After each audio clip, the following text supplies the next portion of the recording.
ये section A का पहला सम था जो 2 मार्क्स का था। तो हमारे पास एक स्टैंडर्ड ट्रिक है कि फंक्शन ऑफ अगर log x दिया रहता है, उसे सॉल्व करने का तरीका था कि log x को t ले लो ताकि x का वैल्यू e⁻t हो जाए और तुम इजीली किसी फॉर्म में लेके आ सकते हो। तो ये लॉजिक अगर मैं यहाँ पे लगाऊं, log x को t ले लेता हूँ तो x का वैल्यू हो जाएगा e⁻t, तो dx क्या हो जाएगा e⁻t dt। तो I क्या लिखेगा, log x के बदले t बाय 1 प्लस t का क्या होल स्क्वायर, अगर मैं इस वाले में डालूं इंटू e⁻t। अब देखो तुम्हें पैटर्न्स याद रखना होगा, बोर्ड एग्जामिनेशन में हर समय ऐसे सम्स नहीं आते हैं मेरे ख्याल में जहां पे बैठ के तुम्हें खुद सोचना है, क्योंकि ये बड़ा एक स्टैंडर्ड पैटर्न है कि 1 प्लस टी का होल स्क्वायर है, इसलिए ऊपर मैं t प्लस 1 माइनस 1 दे देता हूं, क्योंकि मेरे दिमाग में ऑलरेडी आ रहा है मैं क्या करने वाला हूं, मैं f dash x plus f of x multiplied by e⁻x dx के फॉर्म में लाऊंगा ताकि आंसर डायरेक्टली 2 मार्क्स का सम है। ये तो दिखाने का जरूरत नहीं है, बस ये फॉर्मूला लिखने से हो जाएगा। तो इससे अगर मैं अलग कर दूं तो e⁻t, तो ये और ये तो कैंसिल हो जाएगा ना, क्या होगा 1 बाय क्या 1 plus T plus minus 1 by क्या 1 प्लस टी का होल स्क्वायर। तो तुमने क्या देखा था, हमने देखा कि अगर ये f ऑफ t है तो ये f डैश t, इसलिए फॉर्मूला क्या होगा e⁻t इंटू क्या 1 बाय 1 प्लस टी प्लस सी। e⁻t का मतलब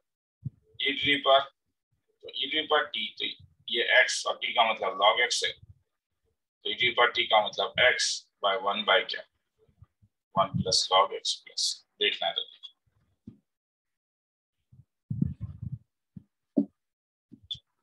अब इसी में नीचे और एक सम आया था ये वाला।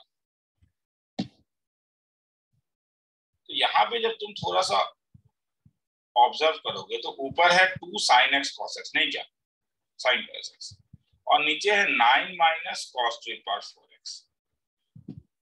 मैं हर समय मानता हूं कि स्टूडेंट के दिमाग में यहां से चीजें आना चाहिए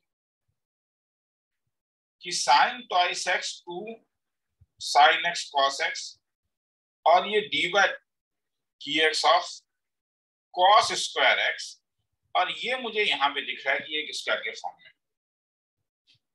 इसका मतलब I जो है वो मेरे पास है 2 sin x cos x divided by root over of 9 minus cos square x का क्या होल स्क्वायर dx, और मैं क्या ले सकता हूँ cos स्क्वायर x को क्या ले लूं t, क्योंकि dt का वैल्यू क्या हो जाएगा -2 sin x cos x dx। हाँ यहाँ एक माइनस होना चाहिए, वो तो जब हम ये ऑब्जर्वेशन है मेरा,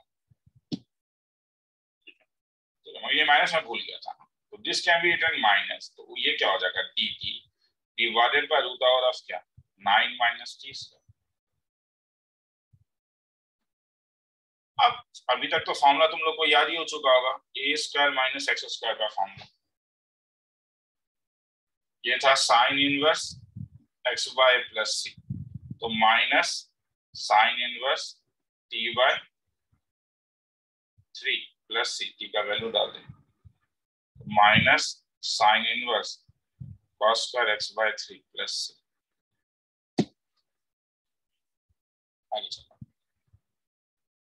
write the sum and order of the degree of the following differential equation। ये तो आसान सम है, ठीक है, क्योंकि इसे हम क्या लिख सकते हैं, b स्क्वायर y बाय क्या dx square is equal to क्या 5। इसका ऑर्डर 2, इसका डिग्री हाईएस्ट पावर 1, तो सम प्लस ऑर्डर जो हो जाएगा वो 3।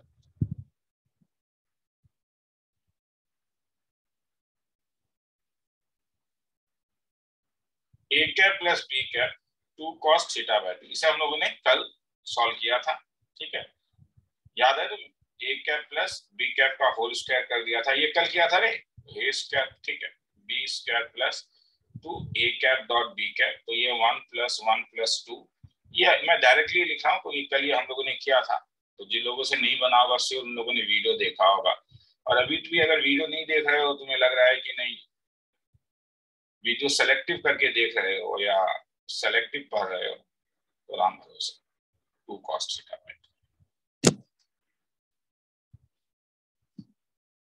अब डायरेक्शन कोसाइन जो आता था वो डायरेक्शन रेशियो से होता है, एक कल वाले वीडियो में हमने देखा था।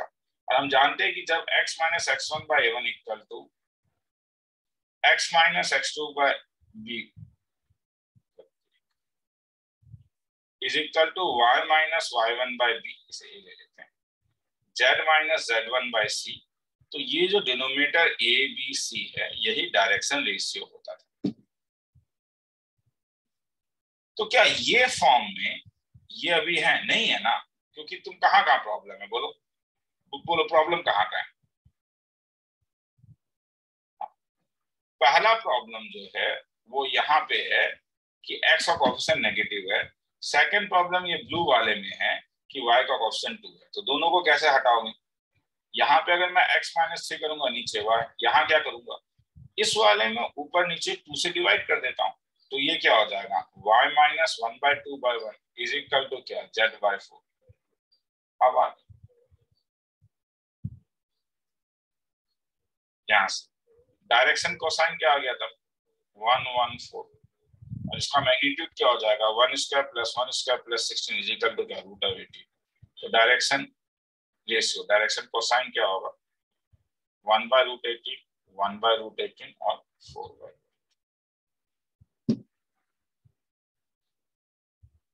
चलो, A bag contain 1 red and 3 white balls। एक बैग है जिसमें क्या बोल रहा है, एक रेड है और 3 white ball. Find the probability distribution of number of red balls if 2 balls are drawn at random from a bag. तो जब तुम 2 बॉल उठाओगे एक बैग से, तो वो क्या क्या, पहले तो प्रोबेबिलिटी डिस्ट्रीब्यूशन का मतलब क्या था कि जो जो पॉसिबिलिटीज होता है, हर एक पॉसिबिलिटीज में रेड बॉल के आने का क्या प्रोबेबिलिटी है। तो मुझे कोई बोलेगा कि इसमें केसेस क्या क्या हो सकता है। तुम्हारे पास टोटल क्या है, तुम्हारे पास एक रेड बॉल है और 3 व्हाइट बॉल है, तो तुम 2 व्हाइट बॉल उठा सकते हो। और x को अगर मैं यहाँ पे नंबर ऑफ रेड बॉल बोलूं, तो यहाँ पे x का वैल्यू क्या होगा, 0।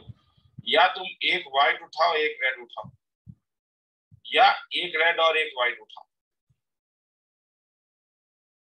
क्योंकि यहाँ पे जब तुम 1 बाय 1 कर रहे हो विदाउट रिप्लेसमेंट, तो ऑर्डर इंपॉर्टेंट है, तो ये x इक्वल टू 1 है। और या तो तुम दोनों ही रेड उठाओ, मगर ये तो पॉसिबल ही नहीं है ना, क्योंकि हमारे पास एक ही रेड बॉल है। तो ये एक नॉट पॉसिबल इवेंट है जब तुम x का वैल्यू 2 लेते हो। तो व्हाइट व्हाइट ये हो गया probability of x equal to 0, क्योंकि x number of red ball है। तो व्हाइट दोनों बार तुमने व्हाइट उठाया, तो पहली बार 1/4, 3 रेड बॉल है तो 3/4। सेकंड बॉल जब उठाओगे तो एक बॉल कम हो गया तो 2/4। Probability of x equal to 1। पहला जब तुमने व्हाइट बॉल उठाया, फिर रेड बॉल उठाया, ये 3 है विदाउट रिप्लेसमेंट, प्लस ये तो तुमने व्हाइट रेड उठाया। अगर तुम राइट रेड अगर उठाओगे तो 1/4, व्हाइट 3, मगर एक तो कम हो जाएगा 3/4। और probability of x equal to 2 तो पॉसिबल ही नहीं है, तो ये हाफ हो जाएगा, ये भी हाफ।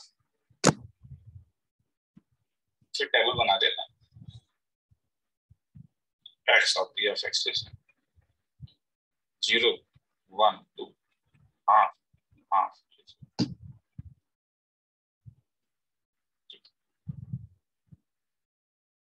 चलो, 2 cards are drawn at random with replacement from 52 cards 1 by 1 without replacement। फिर से वही है, what is the probability of getting first card red and second card jack।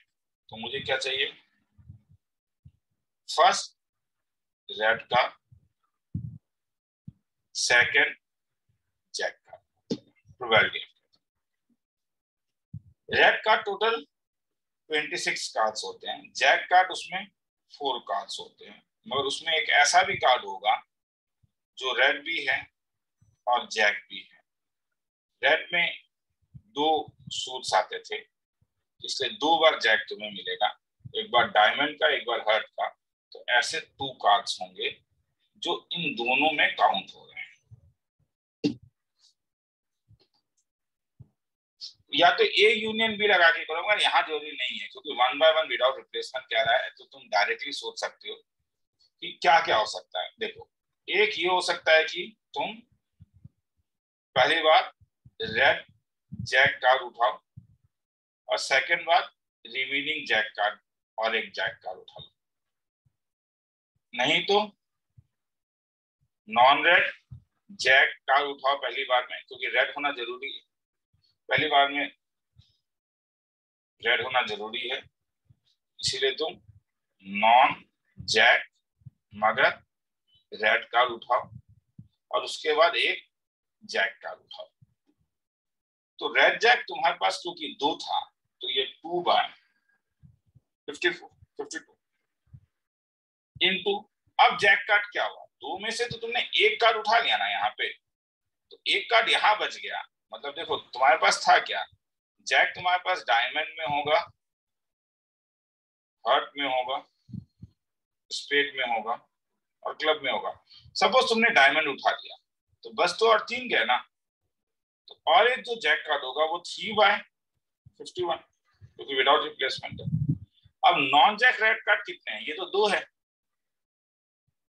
या तो स्पेड में होगा या तो क्लब में होगा, तो ये क्या होगा 2 by non jack red card, तो sorry non jack red card जो होगा, तो रेड कार्ड टोटल कितने थे, टोटल तुम्हारे पास रेड कार्ड कितने थे, तुम्हारे पास टोटल 26 रेड कार्ड है, जिसमें से 2 कार्ड रेड और जैक है, ये नहीं है क्योंकि तुम नॉन रेड जैक कार्ड उठा रहे हो, तो 24 बाय 52 इंटू, अब जैक तुम्हारे पास 4 में, जो तुमने यहाँ पे कैलकुलेट तो नहीं किया है, तो 4 में से कोई एक भी उठा सकते हो, तो 4 बाय 51 करके देख लेना 1 बाय 56।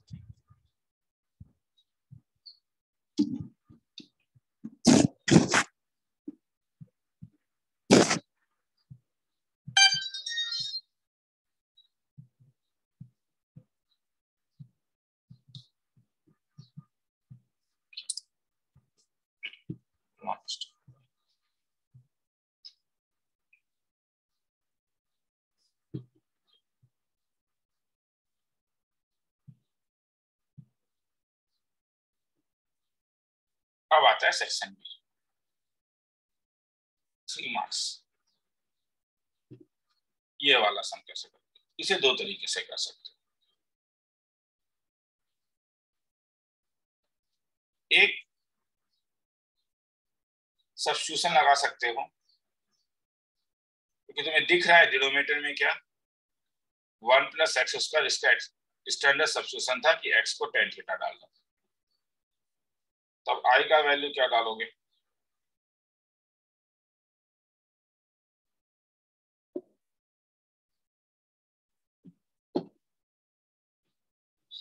आई का वैल्यू तो x प्लस 1 मतलब 1 प्लस tan थीटा, dx का मतलब यहां से sec square theta d theta, x square plus 1 sec square theta, और इस x के लिए tan थीटा, ये और ये कैंसिल। तो अगर अलग अलग करें तो cot theta d theta plus tan theta cancel हो गया, डी थीटा, तो ln of sin theta plus theta plus c, triangle बना लो। tan थीटा तुमने x लिया है, ये x1, तो ये root over of 1 plus x square, put up कर दो, ln sin थीटा मतलब x by root over of 1 plus x square plus theta मतलब tan inverse x plus c theta. एक बार देखना है तो देख।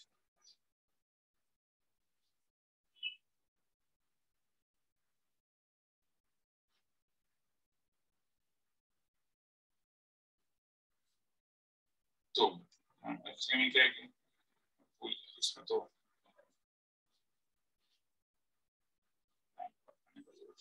क्योंकि एनसीईआरटी एसक्यूपी का तो सॉल्यूशन देता है,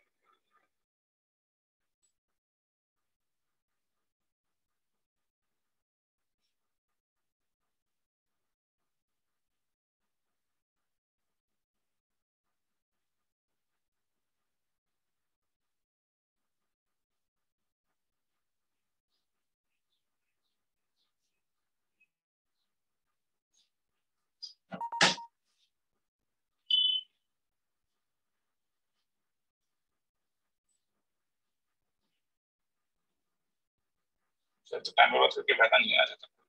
ठीक है, तो ये मगर इससे इस टाइप से भी कर सकते हो। ठीक है, इसका और एक पैटर्न है, उसे पार्शियल फ्रैक्शन कहते हैं कि x plus one by x square plus one है, तो इसको क्योंकि नीचे एक्स स्क्वायर प्लस वन है तो ऊपर ए एक्स प्लस बी दे दो सी बाय एक्स। बस यही वाली बात है ना कि यहाँ पे अब क्या है कि देखो इक्वेटिंग द कोफिशिएंट है, जो शॉर्टकट ट्रिक लगाया था वो वहां पे मत लगाना क्योंकि बोर्ड में मार्क्स कटने का एक चांस हो जाता है। तो इक्वेटिंग द कोफिशिएंट मतलब तुम जान रहे हो कि एक्स का जैसे यहाँ पे एक्स स्क्वायर है तो एक्स स्क्वायर में दो चीज आ रहा है इसलिए ए प्लस सी 0 है, इक्वेट करोगे तो ए बी सी आ जाएगा। अब इसे सॉल्व करने का तरीका, क्योंकि एक्स स्क्वायर प्लस वन का डिफरेंशिएशन ऊपर बाई एक्स दिया हुआ है, ये डायरेक्ट डिफरेंशिएशन में आएगा, ये डायरेक्ट, मगर मुझे ये वाला ज्यादा इजी लगता है अगर तुम पकड़ पाते हो कि एक्स स्क्वायर प्लस वन क्या है। Find the general solution of the differential equation. तो ये देख के मुझे पता चल रहा है y बाय x है, तो ये कौन सा इक्वेशन है, एक होमोजेनियस इक्वेशन है। तो dy बाय dx जो होगा वो क्या हो जाएगा, y by x minus sine क्या, y बाय x। अब y को क्या डाल सकते हो, vx, तो इसका तरीका dy बाय dx के लिए था v प्लस x इंटू क्या, dv by dx, y by x भी माइनस कितना, साइन v। तो ये तो कैंसिल हो गया, तो डायरेक्टली सेपरेबल में ही आ गया, dv by dx minus sine v। तो dv divided by sine v is equal to minus dx by dx। तो cosec v का जो इंटीग्रेशन था वो ln of cosec v minus cot v, ये हो जाएगा माइनस ln। जब सब कुछ ln में होता है तो हम लोग ने देखा था कि कांस्टेंट को भी ln में ले लेते हैं, नहीं? तो ये ln of cosec v minus cot v is equal to ln of k by x हो जाएगा, क्योंकि ये माइनस है आगे, तो ln ln कैंसिल कर देता हूं, तो हेंस cosec y के बदले v by x minus cot y by x, mod हटेगा तो एक प्लस माइनस क्या k बाय x। तो ये इसका सॉल्यूशन।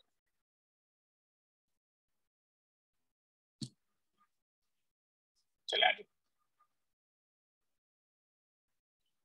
तो अब ये फॉर्म में दिख रहा है ना, फाइंड द पर्टिकुलर सॉल्यूशन, क्या ऊपर वाला पर्टिकुलर था क्या नहीं, यहाँ पे तो दिख रहा है ना, तो देखिए तो ये यहाँ पे भी तो ये सेम है, हाँ जो उन लोगों ने भी किया वो एक्जैक्टली सेम किया, इसलिए इसमें कुछ dy by dx plus y cot x 2 by 1 plus sin x।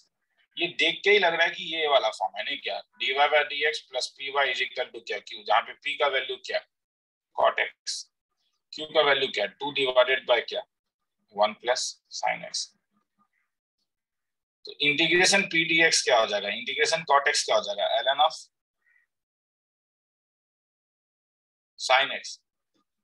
ये इंटरमीडिएट इंटीग्रेशन था रे, इसमें हम लोग मॉड नहीं देते थे। Integrating factor e to the power integration p dx मतलब e to the power ln of, cancel करो क्या आ गया sin x। तो सॉल्यूशन क्या हो जाएगा, y into integrating factor is equal to integration of q into integrating factor with respect to क्या dx। तो y into इंटीग्रेटिंग फैक्टर क्या हो जाएगा sin x, q के बदले क्या 2 बाय क्या 1 प्लस sin x इंटू क्या sin x dx। अब इसे इंटीग्रेट कैसे करोगे, sin x बाय क्या, तो नीचे 1 प्लस sin x जैसे दिखता है तो दिमाग में एक चीज आता है क्या कि 1 माइनस sin x से मल्टीप्लाई कर दे, क्या फायदा 2 sin x minus sin square x, और नीचे क्या हो जाएगा cos स्क्वायर x। तो अगर अलग अलग करूं तो ये sin x bye cos x into 1 by cos x, जो इंटीग्रेट डायरेक्ट फॉर्म में आएगा minus 2 tan square x dx, 2 sin x bye cos x tan x into sec x dx minus 2 integration sec square x minus 1 dx। तो ये 2 integration tan x is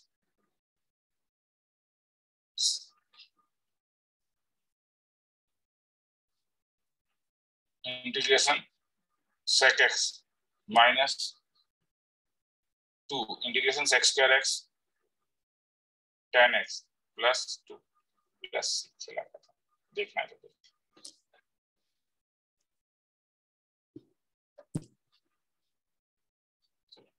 in लोगों ने थोड़ा अलग तरीके से किया, ठीक है, तो इसलिए ये वाला चीज भी मैं यहाँ पे पेश कर देता हूँ। व्हाट यहाँ पे क्या इन लोगों ने किया कि वन माइनस साइन एक्स का क्योंकि फॉर्मूला काफी लंबा होता है, इसीलिए क्या हुआ है कि what they did is that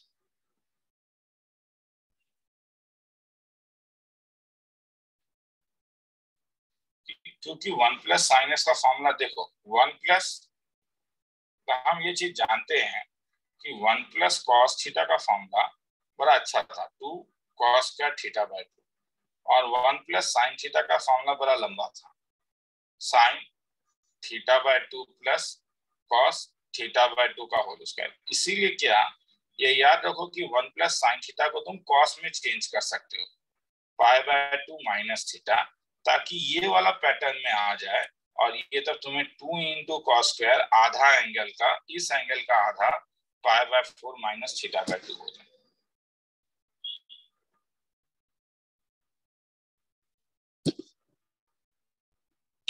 ये फिर से कल हम लोगों ने किया हुआ था, a dot b minus a dot c zero दिया हुआ है, और यहां से ए क्रॉस कॉमन लूं तो बी माइनस सी जीरो, तो a dot b minus c अगर जीरो होगा तो either a parallel to b minus c होगा, ए तो जीरो है नहीं, या तो बी माइनस सी जीरो होगा, और यहाँ पे या तो ए कल किया हुआ है तो कंसंट्रेशन नहीं अच्छा, परपेंडिकुलर टू, और ये parallel to b minus c होगा या बी माइनस सी जीरो, तो यही पॉसिबिलिटी है ना रे, बी इज इक्वल टू सी, क्योंकि परपेंडिकुलर और पैरेलल दोनों तो एक साथ हो नहीं सकता। फाइंड द शॉर्टेस्ट डिस्टेंस, ये तो डायरेक्ट फॉर्मूला है, आर का फॉर्मूला क्या था, ये सब फॉर्मूला एकदम याद रखो, हाँ, अगर ये सब फॉर्मूला याद नहीं है तो गलत है। और आर का value a two bar plus k b two bar. अब बस यही मुझे यहाँ पे पता लगाना है, मेरे पास दो फॉर्मूला था याद है, एक था अगर ये non parallel lines, non parallel lines पता ऐसे चलेगा कि B1 जो है वो लैम्डा टाइम्स ऑफ B2 नहीं होगा, तब शॉर्टेस्ट डिस्टेंस था मेरे पास A2 minus A1 dot B1 cross B2 divided by mod of B1 cross B2, और ये नेगेटिव नहीं हो सकता है तो इसलिए, मगर अगर यही लाइंस पैरेलल हो जाए, पैरेलल मतलब B1 is equal to lambda times of B2, जो यहाँ हो रहा है 211,422, नहीं क्या, ध्यान से देखो, 2 को मल्टीप्लाई करने से, इससे अगर मैं 2 से मल्टीप्लाई करूं तो मुझे ये मिल रहा है, तब मेरे जो शॉर्टेस्ट डिस्टेंस का फॉर्मूला था वो था A2 माइनस A1 क्रॉस, या तो B1 लो या तो B2 लो, तुम्हारे ऊपर है, इसका mod divided by mod of B1।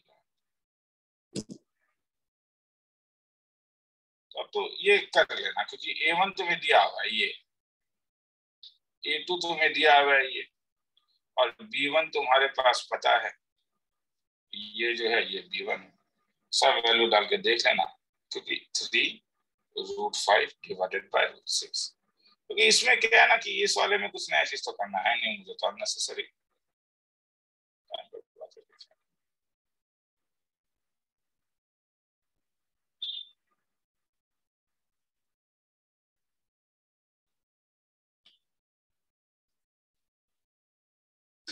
अब ये एक था, consider the vector and find the vector and Cartesian equation of a plane containing the point I plus j plus twice k, दो,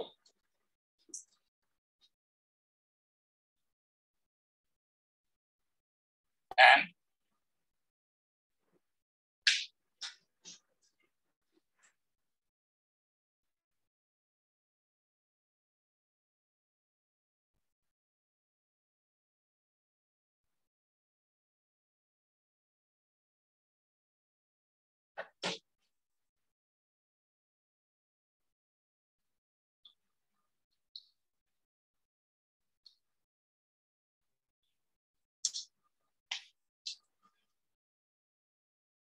यस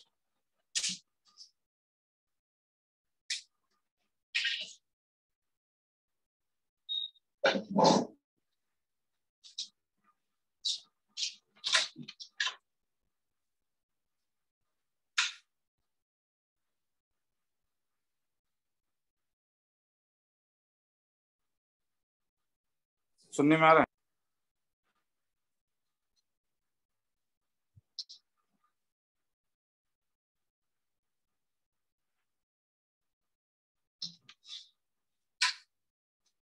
चलो, find the vector and Cartesian equation of a plane containing the point इतना and parallel to the line this and this. तो एक plane का equation चाहिए। तो मैं Cartesian product ज्यादा अच्छा मानता था, जो यहां से पास कर रहा है, तो ये क्या हो जाएगा 1 2 और क्या -1 और दो लाइन के पैरेलल है। लाइन 1 जो है उसका डायरेक्शन रेशियो यहां से आएगा 2 -3 2 और लाइन 2 का जो डायरेक्शन रेशियो होगा वो यहां से आएगा 1 -3 1। इस प्लेन के नॉर्मल का डायरेक्शन रेशियो ए बी और सी। क्वेश्चन कह रहा है कि लाइन जो है वो पैरेलल टू प्लेन है और प्लेन जो है वो परपेंडिकुलर टू नॉर्मल होता है। इसका मतलब हो गया कि लाइन जो है वो परपेंडिकुलर टू नॉर्मल होगा और परपेंडिकुलर का एक ही कंडीशन था कि a1 a2 plus b1 b2 plus c1 c2 क्या होगा 0। तो लाइन का डायरेक्शन रेशियो 2 है, क्या एक है 2 -3 2। नॉर्मल का direction ratio a b c और परपेंडिकुलर होने के कारण ये होगा ट्वाइस से -3 बी प्लस ट्वाइस से इक्वल टू 0। एक होगा 1 -3 1 परपेंडिकुलर होगा ए बी सी से, तो इसका value a -3 b plus c equal to 0। तो हेंस इससे a divided by cross multiplication method याद है ना, तो a divided by -3 plus 6 b divided by 2 -2 c divided by -3 plus 6। तो hence direction ratio of normal जो है वो मेरा नीचे वाले से आ जाएगा क्या 3 0 और 3। और पोजीशन मुझे दिया हुआ है, पोजीशन ऑफ प्लेन दिया हुआ है कि प्लेन कहीं से पास कर रहा है। सम को दोबारा पढ़ के देखो, दिया हुआ है तो सम कहां से पास कर रहा है i plus twice j minus k से।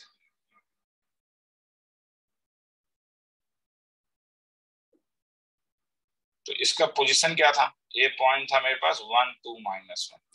तो अगर तुम्हें डायरेक्शन रेशियो और पोजीशन ऑफ प्लेन पता है तो उससे इक्वेशन ऑफ प्लेन का एक फॉर्मूला था, वो था a times of x minus x1 plus b times of y minus y1 plus c times of z minus z1 equal to 0। तो this implies a के बदले क्या डाल सकते हो, वो तो डायरेक्शन रेशियो है, यहाँ पे मुझे मालूम है 303, तो ये 3 times of x minus 1 0 times of y minus 2 plus -1 times of z 3 times of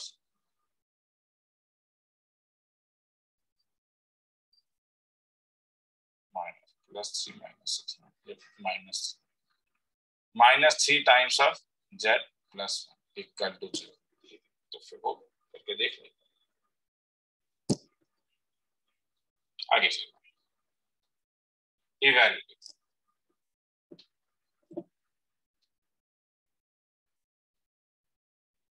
तो इसका क्या ट्रिक था,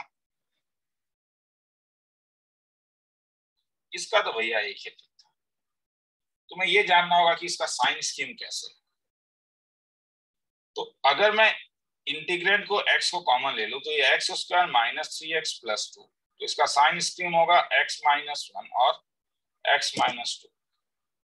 इसके रूट्स 3 होंगे, क्या क्या, एक 0 एक 1 और एक 2, और लीडिंग क्वेश्चन पॉजिटिव होने के कारण ये पॉजिटिव से शुरू होगा, ये नेगेटिव ये पॉजिटिव ये नेगेटिव।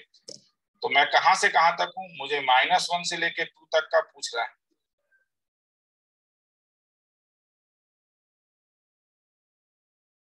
तो -1 से लेके 0 तक, मतलब ये वाले पोर्शन में चीजें नेगेटिव है।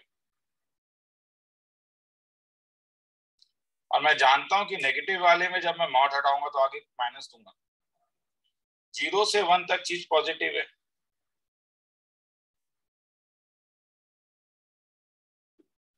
और 1 से लेके 2 तक चीज नेगेटिव है।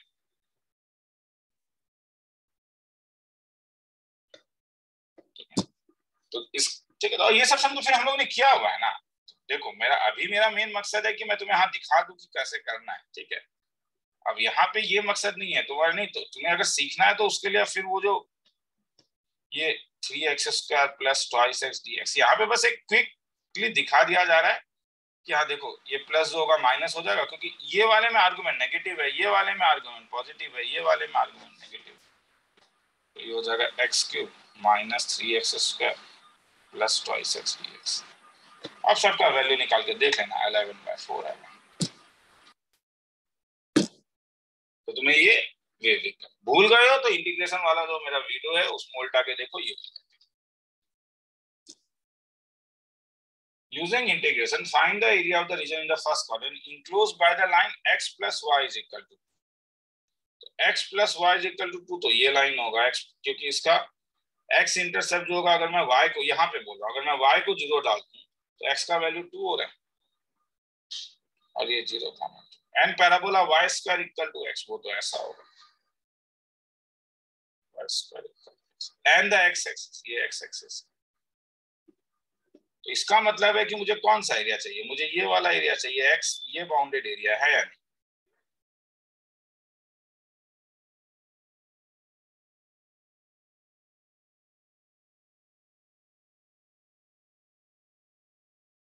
पर इसमें ये हो रहा है कि ये जो ब्लू वाला जो एरिया है ये पैराबोला ले रहा है, नहीं,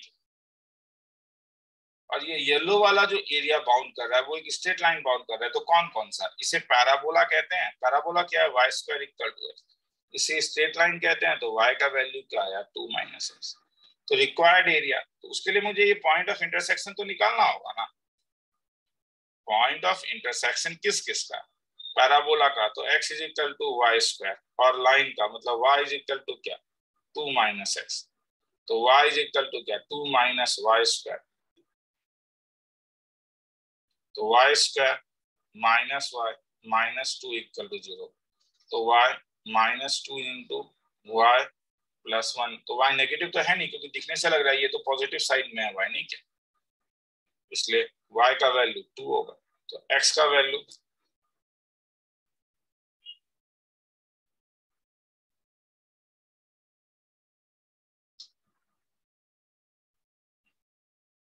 वो x is equal to y square, y equal to 2 - x, y is equal to 2 - y square. तो y स्क्वायर और ये सॉरी प्लस y, देखा ये प्लस और ये माइनस, तो ये तो पॉसिबल नहीं है, तो इसलिए y का वैल्यू कितना आ गया, 1। तो ये 1 हो गया, तो 1 के करस्पॉन्डिंग ये वैल्यू क्या होगा, क्योंकि ये y, तो ये भी 1 होगा।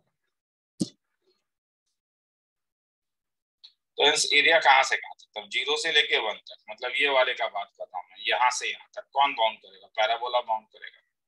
और 1 से लेके 2 तक कौन बाउंड करेगा, लाइन बाउंड करेगा। पुट अप करके देख 7/6 है, इंटीग्रेशन तो कर सकते हैं।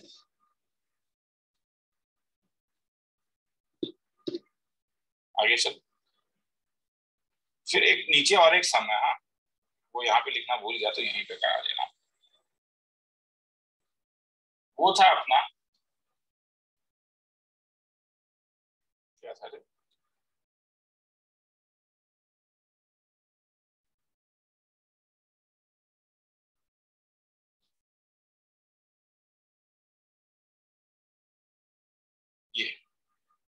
ये क्या रिप्रेजेंट करेगा, इसमें क्या क्या बाउंड्री लाइन, एक है y इज इक्वल टू 0, तो ये क्या रिप्रेजेंट करता है, ये तो x एक्सिस। और ये कौन सा इंडिया पाकिस्तान का बाउंड्री है, y इक्वल टू √3x, ये एक स्ट्रेट लाइन।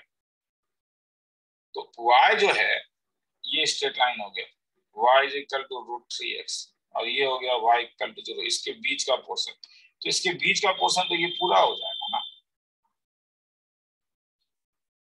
और y greater than equal to 0 कह रहा है, तो नीचे तो जाएगा नहीं। ये क्या रिप्रेजेंट करता है? ये तो सर्कल रिप्रेजेंट करता है, इसका बाउंड्री है एक्स स्क्वायर प्लस, और लेस देन 4 है तो सर्कल के अंदर वाला, मतलब ये तो सर्कल के अंदर वाला और ये लाइन, तब तो ये केवल ब्लू वाला बच जाएगा हमारे। तो ये तो ऊपर वाला ही सम हो गया बस। अब मुझे ये पॉइंट ऑफ इंटरसेक्शन ए निकालना है। ये बी तो मुझे मालूम है कि ये क्योंकि सर्कल का इक्वेशन है, यहाँ से y का वैल्यू क्या निकलेगा, वाई स्क्वायर इक्वल टू क्या हो जाएगा 4 माइनस एक्स स्क्वायर, तो y क्या हो जाएगा root over of 4 minus x square. तो b जो होगा ये तो 2,0 हो गया, और y is equal to root 3x, और ये तो ये तो दिखने से पता चल रहा है x का वैल्यू 1 डालने से ये रूट 3 हो जाएगा, तो a 1,0 नहीं तो सॉल्व करो दोनों। तो रिक्वायर्ड एरिया कहां से कहां तक होगा, तो 0 से लेके a तक कौन बाउंड कर रहा है,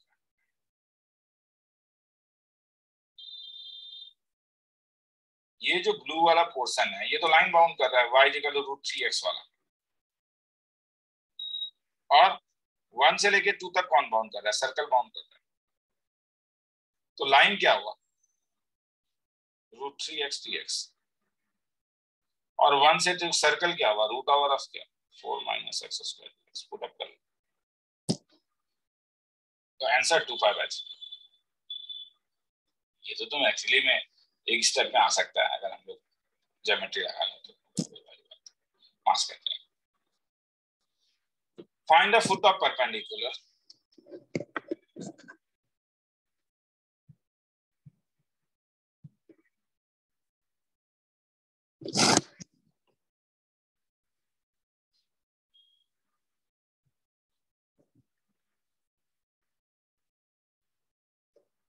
from the point 1 to 0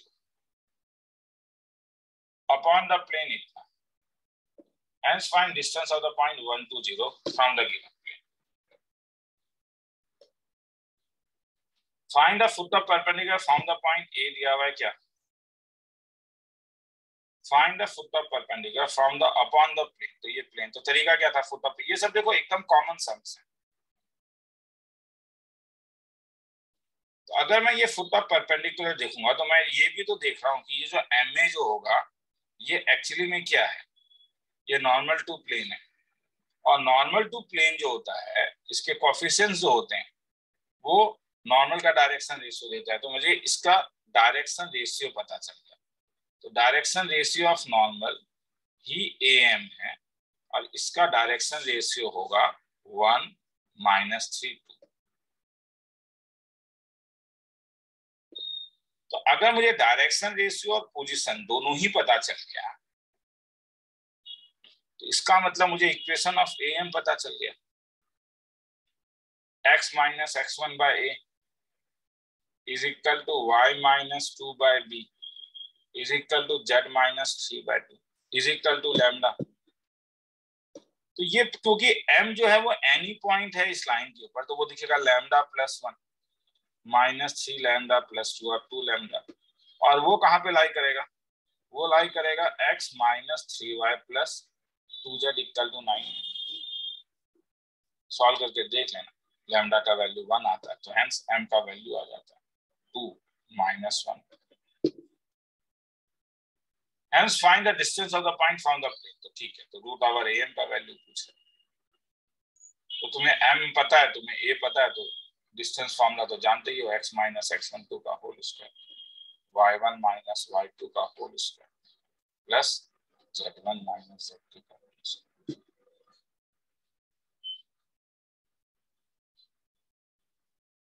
Last, an insurance company believes that people can be divided into 2 classes. Those who are accident, तो कह रहा है क्या, दो तरीके से वो पर्सन्स, किसी एक सिटी में उसके पास पर्सन्स हैं और वो दो टाइप से डिवाइड करना चाहता है, एक जो एक्सीडेंट प्रोन है and those who are not, मतलब एक जो नॉट एक्सीडेंट प्रोन है। The company statistics show that accident prone person will have an accident at some time within fixed 1 year with probability 0.6। तो एक साल में इसका एक्सीडेंट होने का चांस 0.6 है, वेयर एज प्रोबेबिलिटी इसका एक्सीडेंट होने का चांस 0.2 है। The company knows that 20% of the population is accident prone. मतलब देखो सपोज ये हो सकता है ना कि 20% जो बंदे हैं वो स्कूटी में जाते हैं, स्कूटी एक्सीडेंट ज्यादा होता है, बाकी लोग बाइक में जाते हैं तो बाइक का एक्सीडेंट थोड़ा कम होता है। तो तुम ऐसे मान सकते हो तो कि ये 0.2 है और ये 0.8 है। What is the probability that new policy holder will have accident within the purchasing offer? देखो तो ये डायग्राम केवल बनाओगे तो मार्क्स तुम्हें नहीं मिलने वाला, तो इसलिए तुम जैसे एक काम कर सकते हो कि इस इवेंट का नाम तुम E1 ले लो, इस इवेंट का नाम तुम E2 ले लो और थोड़ा सा लिख दो। अंग्रेजी में तो लिखना जानते हो, let E1 be the event of choosing accident prone. तो P ऑफ E1 जो है वो 0.2 है। अच्छा, आंसर तो तुम डायरेक्टली अब निकल ही गया, ये 0.2 इंटू नहीं क्या, हम लोग ने क्लास में तो ये सब चीज हम लोग ने डायरेक्टली किया था, ठीक है। अपने तरीके से तो ये 1 मार्क्स का था।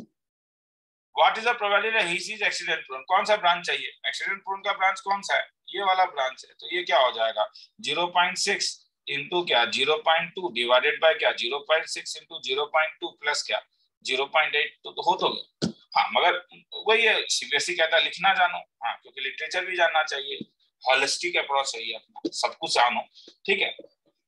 मैथ्स को छोड़ के P of E2 is equal to क्या हो गया 0.8। तो probability of accident prone E1 ये कितना दिया हुआ 0.6। प्रोबेबिलिटी ऑफ एक्सीडेंट होने का चांस अगर तुम E2 में बिलोंग करते हो तो क्या हुआ ये 0.2। तो अब एक्सीडेंट तुम्हारे होने का चांस क्या है? या तो तुम E1 वाले सेट में हो तो E1 का चांस लोगे, या तो तुम E2 वाले सेट से चीजों को उठा रहे हो तो तुम E2 का चांस लोगे। और सेकंड कह रहा है कि तुम्हें मालूम है तुम्हारा एक्सीडेंट हो गया, तुम E1 से हो, ये क्या? तो ये तो बायस थ्योरम था। तो ये probability of E1 into probability of E by a तुमने E1 से उठाया divided by probability of E1 plus probability of E2, खेला खत्म। तो इसी चीज को हम लोग सॉरी प्रोबेबिलिटी ऑफ नीचे वाले में प्रोबेबिलिटी ऑफ ए हो गया। तो ये खत्म हो गया सब, ठीक है। चलो मिलते हैं, कुछ और दूंगा वो भी करना, उसका भी वीडियो दे